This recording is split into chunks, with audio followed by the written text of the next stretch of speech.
Hey guys, this is the admin with Geek Life, Pandamanga's very own podcast. We are here at the Days of Terror convention, and I am speaking with Mars. And Mars, could you tell us about what you're promoting here? Greetings, geeks in the interwebs. I am currently promoting my short Lovecraftian film, Transcendent, which will be out next year. It's going to premiere at the Lovecraft Festival up in Portland.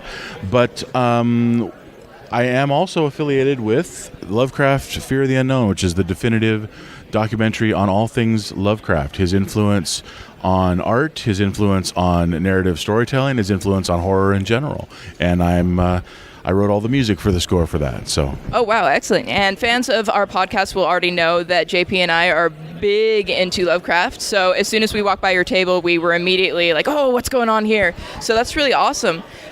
So I see that you have a few DVDs left. And before we started, you mentioned that you guys are going to be going over to Blu-ray with this. I think when the film changes distributors, I think the next release will probably just be Blu-ray. That's because they sold out those first from this batch. So I would imagine that's kind of dictating the way things are going now. You know, I still don't own a Blu-ray player, so I don't know what I'm going to do. I refuse to buy my film collection again. True. But fair enough. I think a lot of people feel that way. Some of the films I grew up on still haven't made it to DVD yet. You know, so I think everybody probably has a few VHSs hidden there in their closet somewhere. Straight. So great. So this is kind of like an overview of Lovecraft's life, and it is an interview. It's kind of three narratives at the same time. It is interviews with guys like Guillermo del Toro and John Carpenter and Neil Gaiman talking about how Lovecraft influenced them. Mm-hmm. And it is also the timeline of Lovecraft's life up to his early death from cancer. And it is also intertwined with fragments from his stories. Oh, awesome. So it is kind of an interesting take on a documentary. It's never any one thing for any prolonged amount of time. So when I was writing the score for it, was trying to kind of weave in and out of the more fantastic elements of like the narratives of when they were doing the reads from the stories, and then try and rein it in a little bit for the interviews and whatnot. But there's rarely silence in it. It actually, thematically, the music rolls through pretty much the whole film, just in varying degrees of complexity or drama. Wow. You know? So I've been a Lovecraft fan since I was 14 years old. So it's over half my life by a significant margin at this point. And it was a dream. It was a dream project. I mean, it really was like I geeked out the whole time. You know. And that tends to be the way it is. You know, people get into Lovecraft early on, and it just kind of goes with them their entire life. It is true. So since we mentioned that you did the score for this, can you tell us a little bit about your background and what you do in everyday life? Sure. What I do in everyday life is score films and short features and things like that. This is my first real foray into directing, basically, because I wanted a film that I didn't have to answer to anybody else influence-wise what they wanted from their score. I wanted to do exactly what I wanted, and I needed a visual to go with that. That's what this is. But I started Dead House Music in 2005, and I've done I think we're about at 30 feature films so far in the past. Wow. If you look me up on IMDb, it's there to validate this. I'm not just blowing smoke. And it is my full-time job.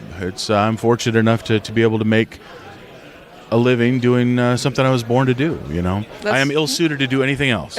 If it wasn't this, it'd be all about flipping burgers. You know what I mean? So. Oh, that's great. So I was music scholarship nerd guy in school, and then went on into goth and metal bands and whatnot from there, and then kind of came back to symphonic music again when I got tired of the road and touring in vans with 5 other smelly dudes. You know, so this is and it's a good era to be a composer who's infatuated with Lovecraft. There's more and more Lovecraft out there than ever before, and not all of it is sterling. A lot of it is pretty weak sauce, you know. But there are some tradition. I'm kind of a purist, you know. So.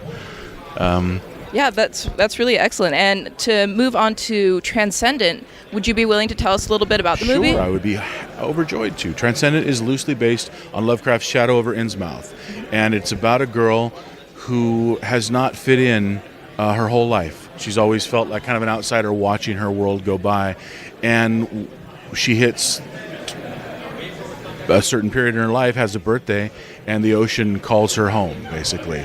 And she finds where she fits in. It's kind of a strange take on a homecoming story meets road trip meets rite of passage kind of thing, because the hero has to you have to suffer in order to transcend, to get to the next thing, to, you know what I mean? And so she does her share of suffering en route, you know, but it's all for a better family beneath the waves. Excellent. So if our fans wanted to find out more about your film, where should they go? They can go to www.transcendentfilm.com, or my home site where I do all the film scores is www.deadhousemusic.com. And there's things to listen to and things to look at and free downloads and all kinds of groovy stuff on either one of those sites. Excellent. Well, thank you so much for taking your time. Success. Have fun this weekend. Yeah, and All right. you too as well. Take care. Thanks.